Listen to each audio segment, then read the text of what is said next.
বাইরে অনেকদিন ধরে না ভয় ভয় করতেছে ভাই। স্বপ্নের ঘরেও ভূতের স্বপ্ন আসছে, কি করবো? তোদের ধারে যদি কোনো ভালো তান্ত্রিক চাই, চল ওই জায়গায় চল ভাই, আমার একটু নিয়ে চল। বেশি ভূতের আসতেছে। সত্যি রে ভাই, অনেক ভয় আমার। আরে কোচ না, একদিন জ্বর আসতে রে ভাই, কি করবো?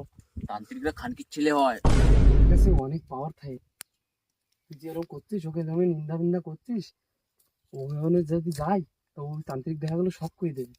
তুই যদি জানিস কোনো তান্ত্রিকের খবর, তাহলে আমার একটু নিয়ে চলুন। আরে এ জানে আমার বাল, তুই আমার সাথে চল, তান্ত্রিক আমি নিয়ে যাচ্ছি। চল তান্ত্রিক এখন খানকির ছেলে হয়, এটাতে বলছি।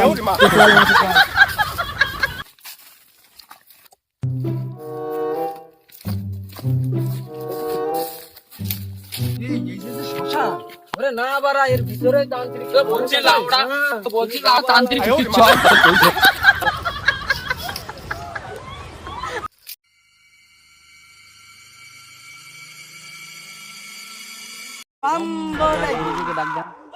আমাকে গুরুজিকে ডাক দেবো। গুরুজি গুরুজি, তিনজন লোক এসেছে, তোমাকে ডাকছে।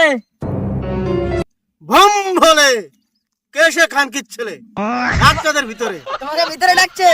বলেছিলাম না তান্ত্রিকরা খানকির ছেলে বলে গাড়াই দেখেছি।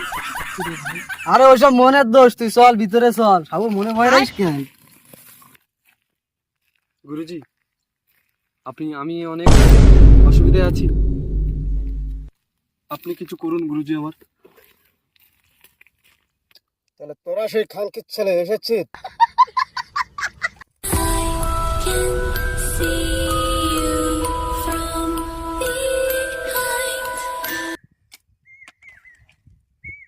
ভম বলে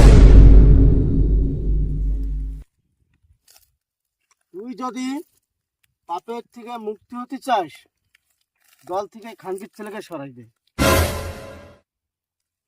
ঠিক আছে গুরুজি, আপনাকে শত শত প্রণাম গুরুজি।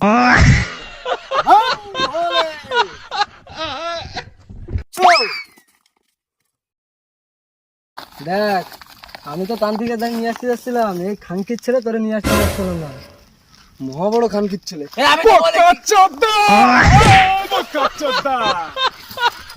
আমার লেওড়ার মাথা টাকা পেয়েছি, তোরা লাভ পেয়েছিস কি না পাইছিস? ও টাকাগুলো পেয়েছি, লেওড়ার মাথা আমার। আমি যাই। খানকির ছেলে কি বলছিস?